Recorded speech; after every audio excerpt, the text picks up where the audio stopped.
होनहार बिरवान के होत चीकने पात। इस कहावत का आशय यह है कि हमारे देश में अनेक महापुरुष हुए हैं जिन्होंने अपने बचपन में ही ऐसे कार्य किए जिन्हें देखकर उनके महान होने का आभास होने लगता था। ऐसे ही एक वीर प्रतापी व साहसी बालक थे भरत। भरत हस्तिनापुर के राजा दुष्यंत के पुत्र थे। राजा दुष्यंत एक बार शिकार खेलते हुए कण्व ऋषि के आश्रम पहुंचे। वहां शकुंतला के साथ आश्रम में ही गंधर्व विवाह कर लिया।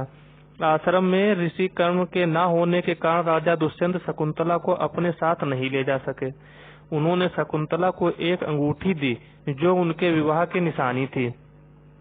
एक दिन शकुंतला अपनी सहेलियों के साथ बैठी दुष्यंत के बारे में सोच रही थी। उसी समय दुर्वासा ऋषि आश्रम में आए।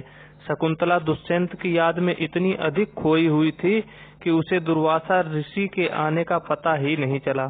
शकुंतला ने उनका आदर सत्कार नहीं किया, जिससे क्रोधित होकर दुर्वासा ऋषि ने शकुंतला को शाप दे दिया कि जिसकी याद में खोए रहने के कारण तूने मेरा सम्मान नहीं किया है वह तुझको भूल जाएगा।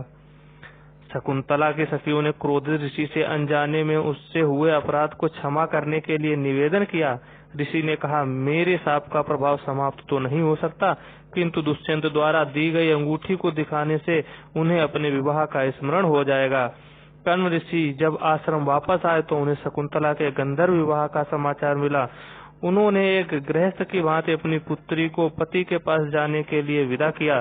शकुंतला के पास से राजा द्वारा दी गई अंगूठी खो गई थी। शाप के प्रभाव से राजा दुष्यंत अपने विवाह की घटना भूल चुके थे।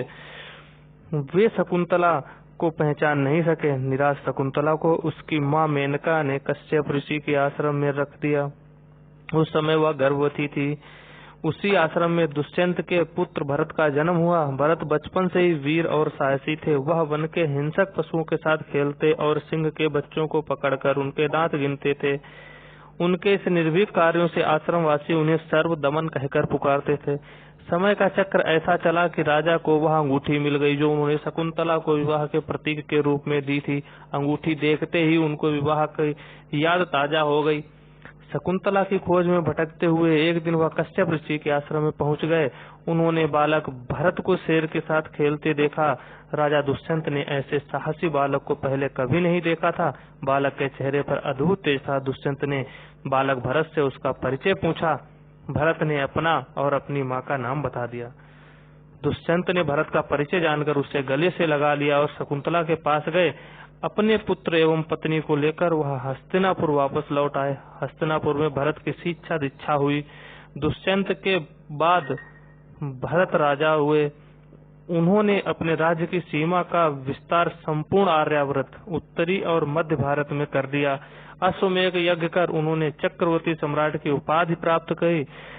चक्रवर्ती सम्राट ने राज्य में सुदृढ़ न्याय व्यवस्था और सामाजिक एकता सद्भावना की स्थापना की। उन्होंने सुविधा के लिए अपने शासन को विभिन्न भागों में बांटकर प्रशासन में नियंत्रण स्थापित किया। भारत की शासन प्रणाली से उनकी कीर्ति सारे संसार में फैल गई। सिंहों के साथ खेलने वाले इस भरत के नाम पर ही हमारे देश का नाम भारतवर्ष पड़ा। इस कहानी को सुनने के लिए आपका बहुत बहुत धन्यवाद, बहुत बहुत आभार।